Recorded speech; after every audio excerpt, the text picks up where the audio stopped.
também.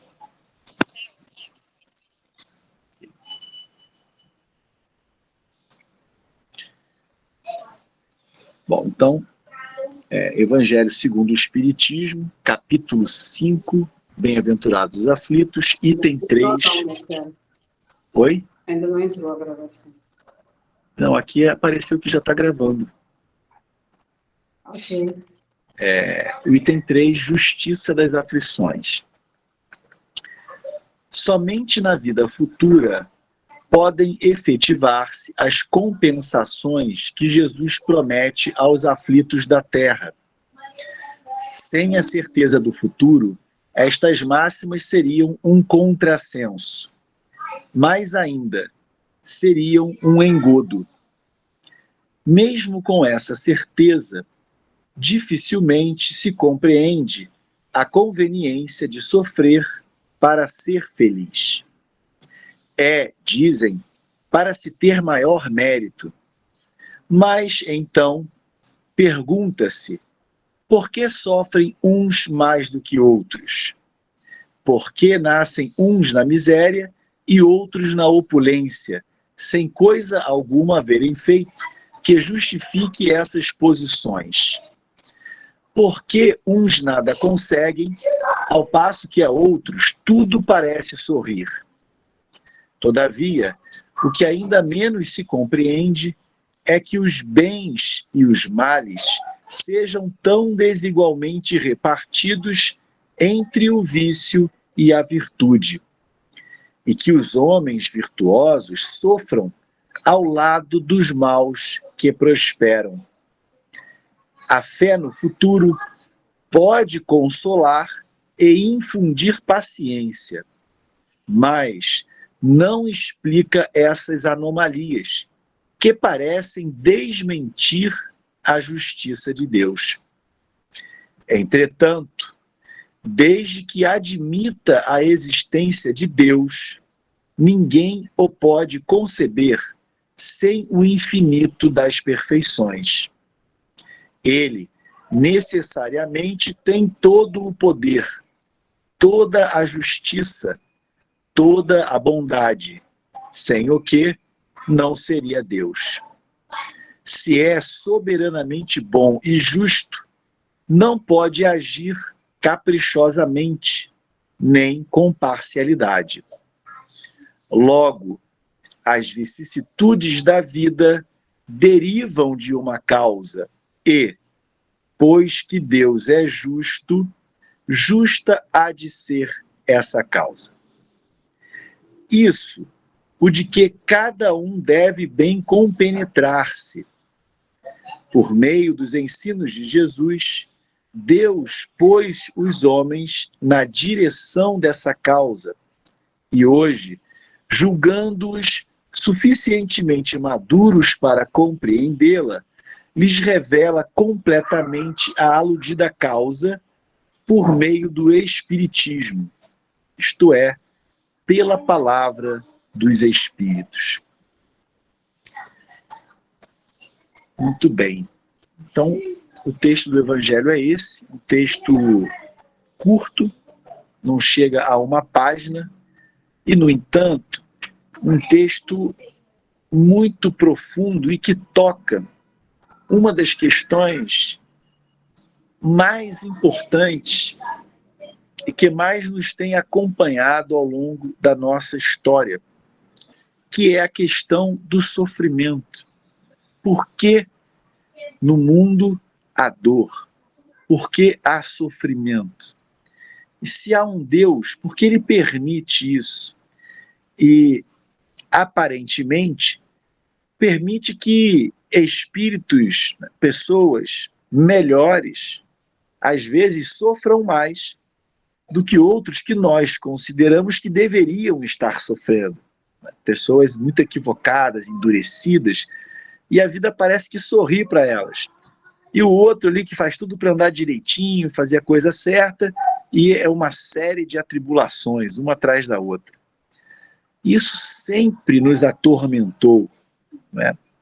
Por que isso? Como conciliar essa aparente disparidade na distribuição das atribulações com um Deus justo, um Deus misericordioso. Então, vamos retomar aqui os pontos que o Kardec nos traz. Esse item 3, ele vai abrir esse capítulo, que, se não me engano, é o segundo maior do Evangelho, perdendo só para a coletânea de preces que tem lá no final. Capítulo extenso, porque trata de um tema muito importante para nós, que é a questão da aflição. Então, essa questão vai ser estudada em detalhes aqui nesse capítulo, mas esse primeiro texto não está explicando ainda nada. Só está dizendo para a gente o seguinte: olha, tem dor, tem sofrimento, mas também tem um Deus, e esse Deus é bom e é justo. Então tem que ter uma causa justa por trás das coisas, mesmo que a gente ainda não enxergue. Esse é o ponto de partida. E aí, ao longo do capítulo, a gente vai começando a entender melhor isso. Nós não vamos fazer o estudo do capítulo todo, mas eu trarei uma historinha do Jesus no Lar, que eu acredito nos ajudará a compreender um pouco melhor esse tema tão importante. Então, Kardec diz assim: somente na vida futura podem efetivar-se as compensações que Jesus promete aos aflitos da terra. Sem a certeza do futuro, estas máximas seriam um contrassenso. Mais ainda, seriam um engodo. Bom, há pessoas que passam por um sofrimento aqui na Terra e, ainda aqui encarnados, encontram um alívio, né? Então, a pessoa passa por uma doença, passa por momentos de provação, momentos de dor, de dificuldade, mas se cura e recupera a sua vida e volta a trabalhar e as coisas entram no eixo. Às vezes a pessoa passa por uma desilusão amorosa, né? É abandonada, é traída, sofre, mas o tempo vai passando, aquele coração vai, né, vai se reconciliando com os bons sentimentos e a vida vai retomando o seu rumo e a pessoa consegue superar, de repente, aquela desilusão que algum tempo atrás lhe causava profundo sofrimento. Outros se debatem com dificuldades de ordem financeira, né? E depois de um período, às vezes longo, de muita dificuldade, acabam conseguindo se reerguer, ou surge uma possibilidade, conseguem melhorar um pouquinho. Mas isso está longe de ser o caso de todo mundo. Então, há pessoas que adoecem e não se curam, e desencarnam da sua doença. Há pessoas que sofrem uma desilusão e carregam essa dor até os seus últimos dias. Há pessoas que passam todos os dias da sua existência lutando com privações de ordem material.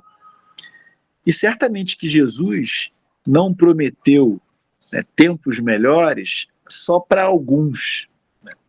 Então, se não fosse, né, a vida futura, a promessa do Cristo seria um engodo.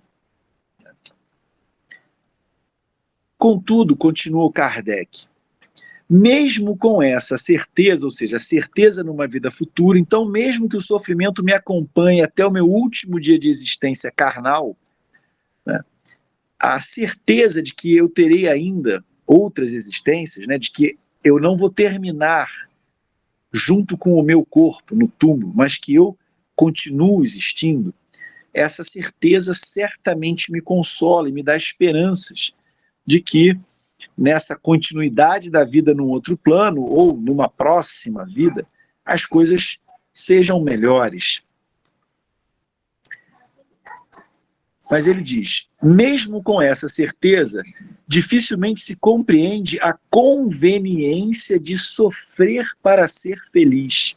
A gente pensa, bom, tudo bem, Jesus falou para a gente suportar aqui a dificuldade, aguentar as dores sem reclamação, sem revolta, né, de cabeça erguida, confiando, né, em tempos melhores.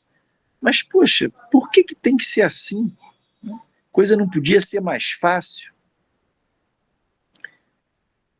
Então, o próprio Kardec responde, dizem para se ter maior mérito. Mas então pergunta-se, por que sofrem uns mais do que outros? Por que nascem uns na miséria e outros na opulência, sem coisa alguma haverem feito que justifique essas posições? Porque uns nada conseguem, ao passo que a outros tudo parece sorrir. Todavia, o que ainda menos se compreende é que os bens e os males sejam tão desigualmente repartidos entre o vício e a virtude, e que os homens virtuosos sofram ao lado dos maus que prosperam. Isso é algo que, sem a chave da reencarnação, a gente não resolve. Nenhuma escola filosófica ou religiosa conseguiu resolver, digamos, de maneira satisfatória essa aparente injustiça na distribuição dos males entre bons e maus. A fé no futuro pode consolar e infundir paciência, mas não explica essas anomalias que parecem desmentir a justiça de Deus. Entretanto, desde que admita a existência de Deus, ninguém o pode conceber sem o infinito das perfeições. Ele necessariamente tem todo o poder, toda a justiça, toda a bondade, sem o que não seria Deus. Se é soberanamente bom e justo, não pode agir caprichosamente, nem com parcialidade, porque a nossa percepção, né, das coisas restrita a essa existência pode nos levar a essa ideia, né? Deus parece agir caprichosamente e com parcialidade, uma vez que uns, né, nascem em condições todas favoráveis e outros nascem em condições muito difíceis, muito duras. E não raro, né, espíritos que parecem não ter nenhum mérito, não serem merecedores de condições adequadas, é que as encontram. Enquanto que outros que parecem merecer tudo de bom, encontram uma dificuldade depois da outra. Se é soberanamente bom e justo, não pode agir caprichosamente nem com parcialidade. Logo, as vicissitudes da vida derivam de uma causa, e, pois que Deus é justo, justa há de ser essa causa. Então tem uma justiça aí. Isso é o de que cada um deve bem compenetrar-se. Por meio dos ensinos de Jesus, Deus pôs os homens na direção dessa causa, e hoje, julgando-os suficientemente maduros para compreendê-la, lhes revela completamente a aludida causa por meio do Espiritismo, isto é, pela palavra dos Espíritos. Então, imediatamente após esse item, vem o item 4, que nós não vamos ler, mas que fala das causas atuais das aflições. E, na sequência, o item 6, os itens 4 e 5 falam das causas atuais, e o item 6 das causas anteriores das aflições. E aí a reencarnação entra aqui para nos ajudar a compreender o que se nos afigura como algo caótico e injusto, não é? Mas não é. Mas o ponto que eu gostaria de destacar hoje nem é essa questão de coisas que nós fizemos e que justificam nós passarmos por um dissabor.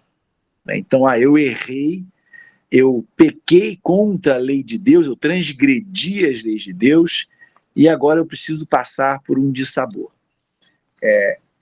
O Kardec faz uma pergunta aqui no início, que é o ponto que eu gostaria de explorar, né? Mesmo com essa certeza, a de um futuro, né, de uma vida futura onde eu possa encontrar a felicidade, que eu não encontro nessa vida ainda, mesmo com essa certeza, dificilmente se compreende a conveniência de sofrer para ser feliz.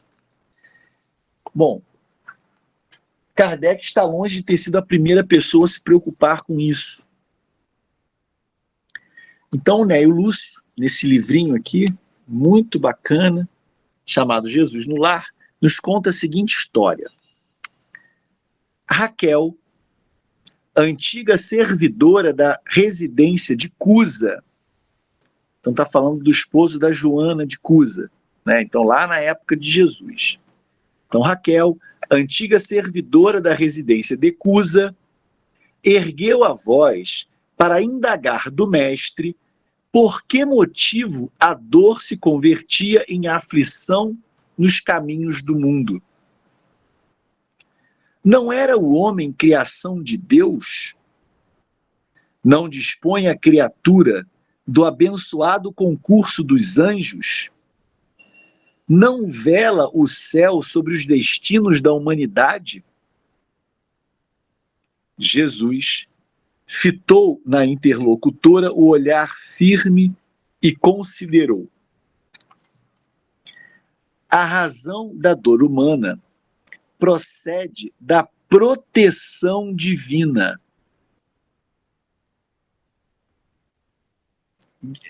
Difícil adivinhar essa resposta de Jesus, né? Então Raquel está ali chateada por reconhecer que a dor é quase uma constante na vida daqueles que se encontram aqui nessa terra. E aí Jesus diz, primeira coisa que Jesus diz, a razão da dor humana procede da proteção divina. Os povos são famílias de Deus que, à maneira de grandes rebanhos, são chamados ao aprisco do alto. A terra é o caminho. A luta que ensina e edifica é a marcha. O sofrimento é sempre o aguilhão que desperta as ovelhas distraídas à margem da senda verdadeira. Alguns instantes se escoaram mudos e o mestre voltou a ponderar. O excesso de poder favorece o abuso. A demasia de conforto, não raro, traz o relaxamento. E o pão que se amontoa de sobra costuma servir de pasto aos vermes que se alegram no mofo. Reparando, porém, que a assembleia de amigos lhe reclamava explicação mais ampla, elucidou fraternalmente. Um anjo, por ordem do Eterno Pai, tomou à própria conta um homem comum desde o nascimento. Ensinou-lhe a alimentar-se, a mover os membros e os músculos, a sorrir, a repousar e a asilar-se nos braços maternos. Sem afastar-se do protegido, dia e noite, deu-lhe as primeiras lições da palavra e, em seguida, orientou-lhe os impulsos novos, favorecendo-lhe o ensejo de aprender a raciocinar, a ler, a escrever e a contar. Afastava-o, hora a hora, de influências perniciosas ou mortíferas de espíritos infelizes que o arrebatariam, por certo, para o sorvedouro da morte.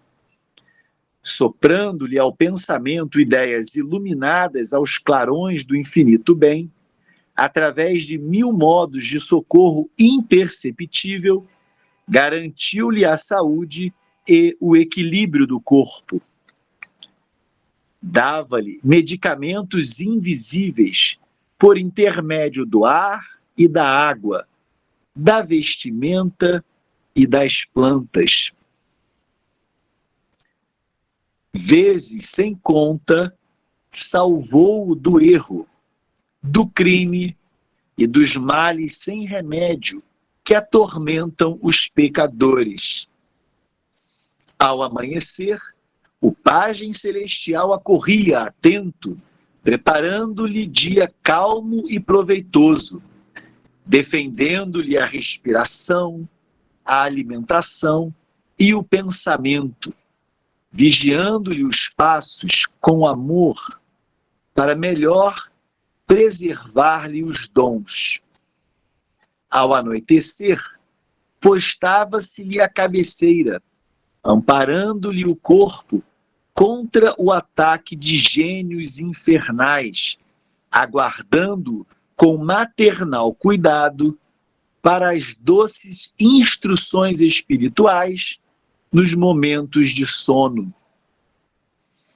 No transcurso da vida, guiou-lhe os ideais, auxiliou a selecionar as emoções e a situar-se em trabalho digno e respeitável. Clareou-lhe o cérebro jovem, insuflou-lhe entusiasmo santo, rumo à vida superior, e estimulou a formar um reino de santificação e serviço, progresso e aperfeiçoamento num lar.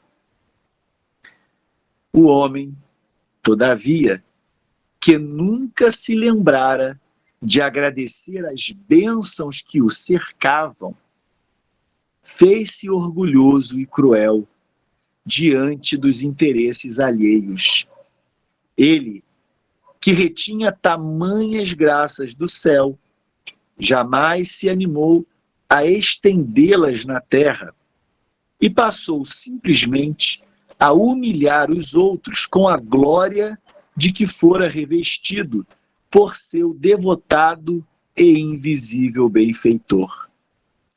Quando experimentou o primeiro desgosto, que ele mesmo provocou, menosprezando a lei do amor universal, que determina a fraternidade e o respeito aos semelhantes, gesticulou revoltado contra o céu, acusando o Supremo Senhor de injusto e indiferente.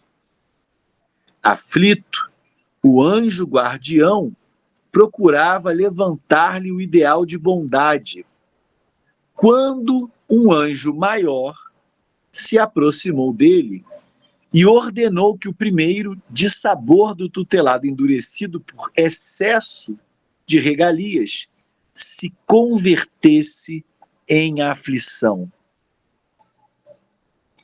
Rolando mentalmente, de aflição em aflição, o homem começou a recolher os valores da paciência, da humildade, do amor e da paz com todos, fazendo-se então precioso colaborador do Pai na criação. Finda a historieta, esperou Jesus que Raquel expusesse alguma dúvida, mas, emudecendo a servidora, dominada pela meditação que os ensinamentos da noite lhe sugeriam, o culto da Boa Nova foi encerrado com a ardente oração de júbilo indefinível. Então é muito interessante, quando eu estava lendo essa historinha e vendo todo o cuidado, todo o desvelo daquele anjo para com seu tutelado, acompanhando durante todo o dia, preservando-lhe de sabores, de insucessos, né, de coisas desagradáveis, protegendo-o de tudo. Puxa, a gente vai lendo isso e pensa, puxa, legal, né? Que bacana se todos nós tivéssemos toda essa proteção. Mas aí depois a gente vê o resultado. Assim. Então quer dizer que não tem anjo da guarda, ninguém cuida da gente? Não, não é isso. Mas é que mesmo esses que cuidam de nós, eles entendem a importância da experiência. Então, essa é uma questão que todo pai e toda mãe já pensou. Né? Porque todo pai e toda mãe quer a felicidade dos seus filhos. Quer os seus filhos sorrindo. Quer seus filhos satisfeitos. e então fazemos de tudo para preservar-lhes dos dissabores. Mas nós sabemos que a única maneira de tentar garantir isso seria colocá-los numa bolha. Porque o simples contato com outras pessoas, em geral, já é, por um lado, é motivo de muitas alegrias, de muitas felicidades, mas também é causa de muitos sofrimentos. Então,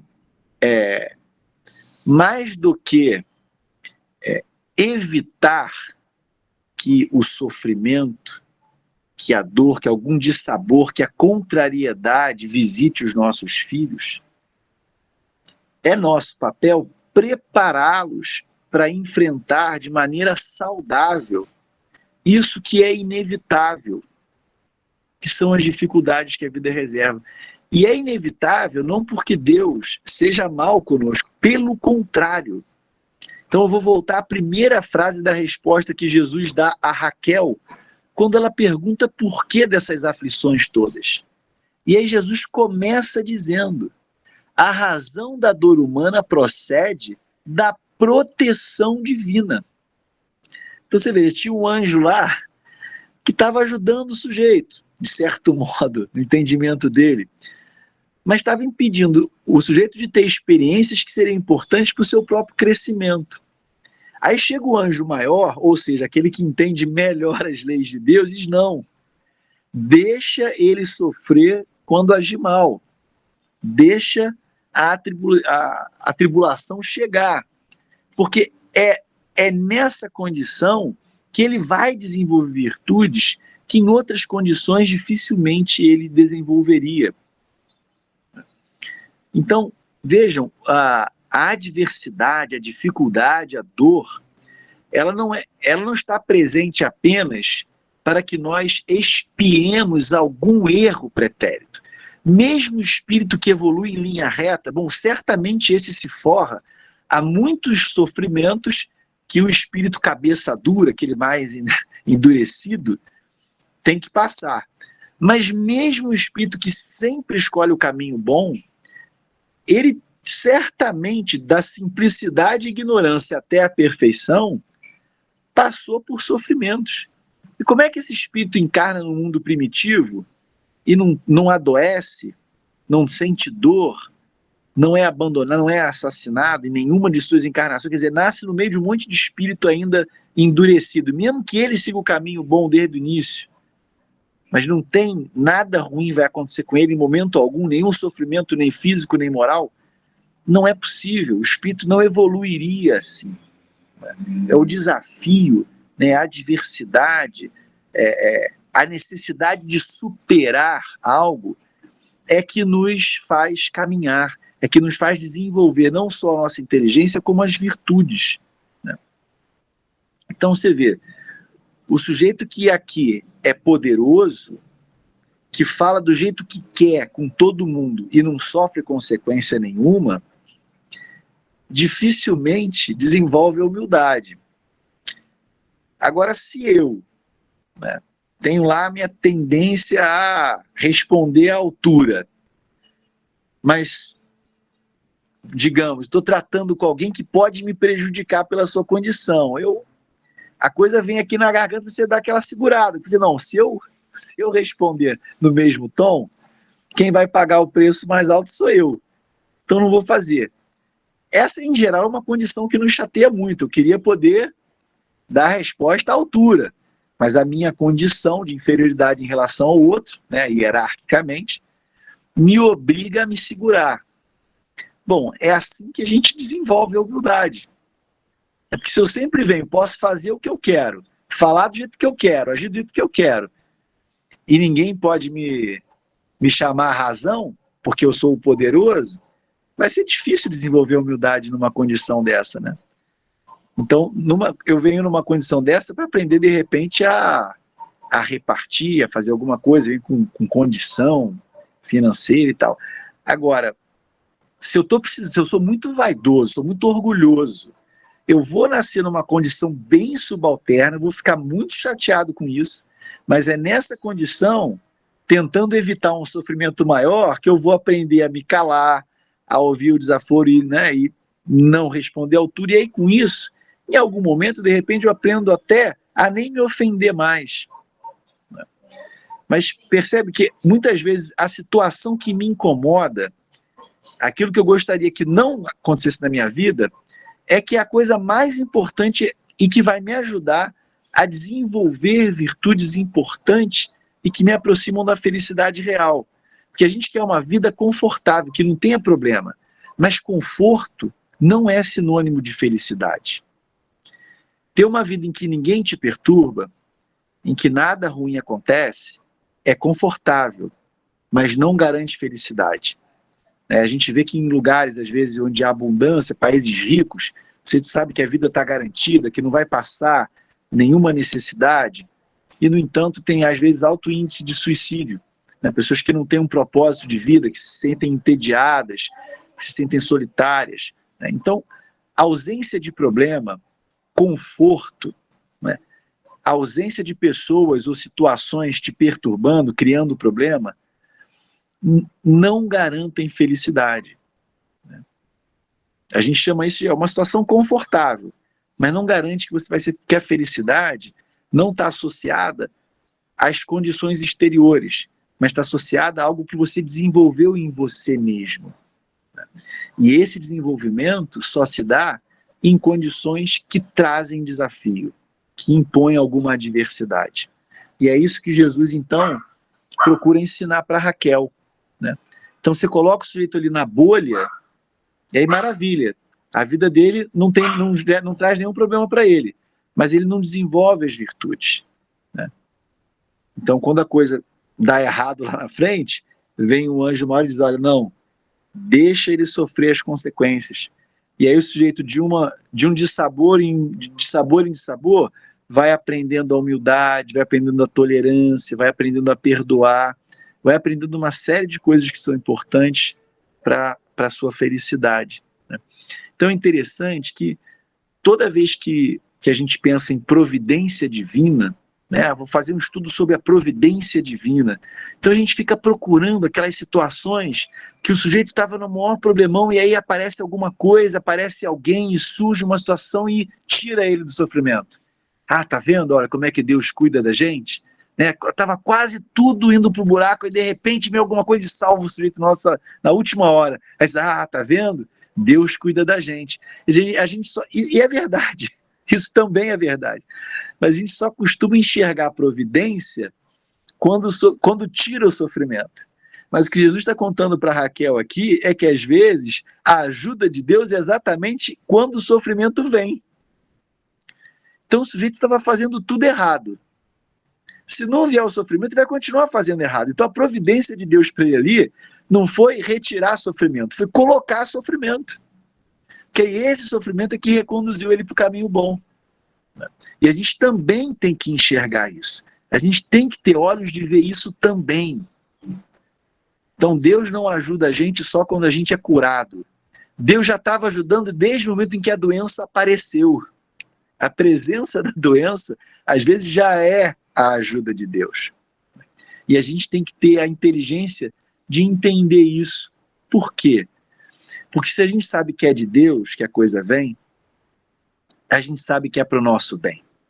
Então nem sempre a gente entende, mas por que está acontecendo assim? Por que é desse jeito? Por que é nessa intensidade? A gente não sabe todos os porquês. Não, mas olha, se Deus está permitindo isso na minha vida, tem um bom motivo para isso, e eu posso tirar um bom proveito disso. E é isso que Deus espera, que eu aproveite essa oportunidade. Porque veja, Deus impõe a adversidade para que nós aprendamos algo, mas Ele não nos obriga a aprender. Então a gente pode fazer a coisa menos inteligente, que é usar o sofrimento que Deus permite que venha nos ajudar. A gente usa esse sofrimento para cavar mais sofrimento. Como?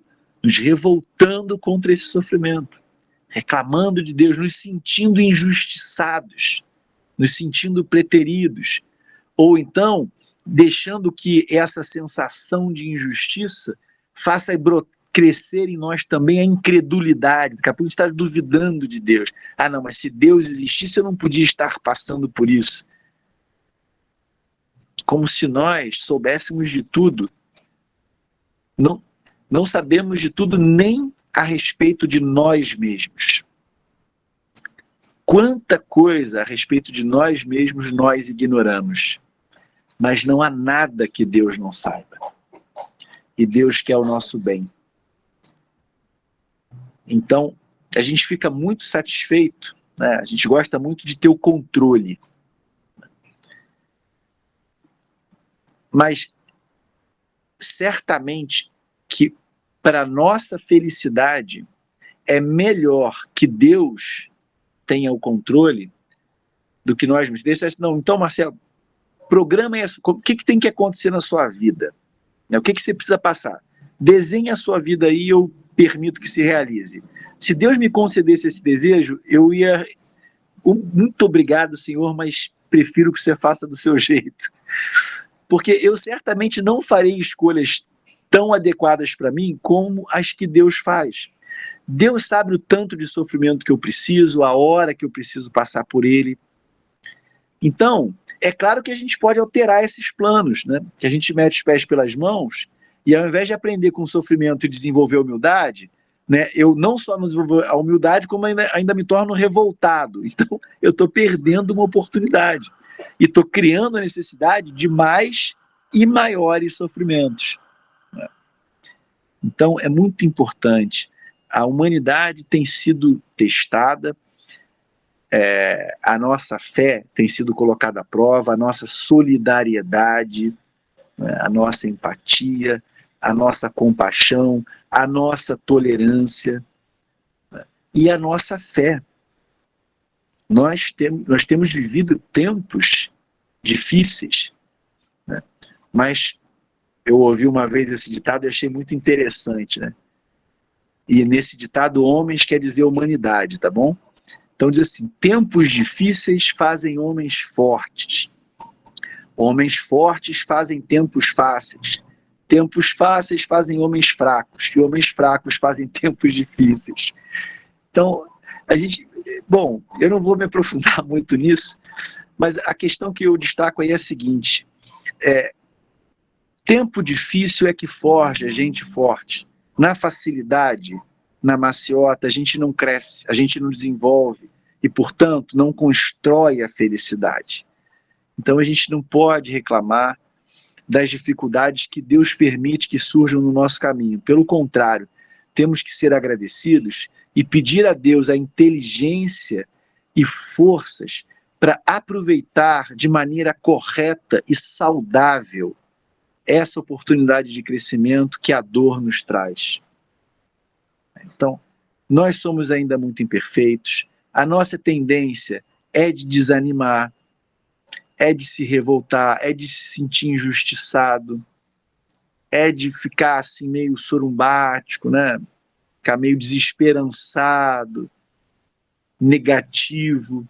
Essa é a nossa tendência em função da nossa inferioridade. Mas então, a gente ora, a gente pede auxílio de Deus, de Jesus, do nosso anjo da guarda, dos nossos guias e protetores. Há muitos espíritos, encarnados e desencarnados, que querem o nosso bem, que procuram nos estimular a pensamentos de otimismo, de fé, né, de esperança, para que nós superemos com tranquilidade os momentos adversos, retirando deles as lições importantes, das quais nós sairemos melhores do que entramos, e, portanto, cada vez um pouquinho mais felizes. É isso que Deus quer para nós, é isso que Jesus quer para nós. E toda a vida de Jesus conosco foi traçar um rumo para que nós atinjamos esse objetivo de felicidade. Então, que Jesus possa continuar nos envolvendo com o seu sentimento profundo de amor, que seus exemplos sejam compreendidos por nós, mas que também habitem os nossos corações, que nos sintamos inclinados com a mesma coragem do Cristo, que era puro, que não precisava passar por nenhum sofrimento, mas com a mesma serenidade do Cristo, que nós encaremos os nossos, que são sofrimentos menores do que os que ele enfrentou. Então, que seu exemplo de confiança em Deus, de fé num futuro bom, possam nos iluminar e nos ajudar a trilharmos o nosso caminho com passos que não precisam ser rápidos, mas que sejam firmes. Que Jesus nos abençoe a todos, que Deus nos abençoe a todos.